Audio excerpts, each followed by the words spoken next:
बाबा, आप देख रहे हैं ना, आपका पोता उस्मान बड़ा हो गया है और शादी की तकरीब सजा रहा है।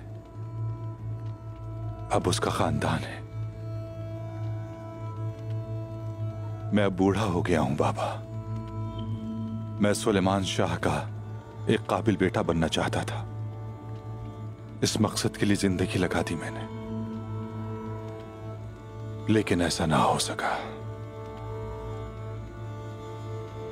जिंदगी गफलत में गुजार दी बाबा। मेरी आंखों में अंधेरा छा गया था, कान बहरे हो गए थे। भाईजान, इतनी उम्र हो गई मेरी, लेकिन आपकी तरह न बन सका। हत्ता कि मैंने अपनी जिंदगी से भी धोखा किया,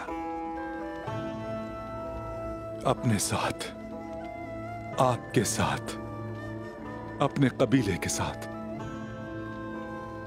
मुझे माफ कर दे, माफ कर दे मुझे।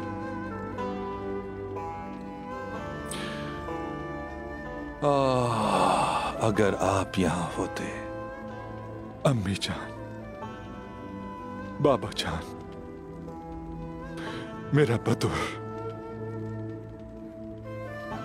अगर आप यहां होते तो मुझे अपनी बाहों में थाम लेते, मुझे गलत रास्ते से बचा लेते, मेरे अंधे दिल को सही रास्ता दिखाते, तो मैं ये सब ना करता। इस तकरीब में हम सब इकट्ठे होते,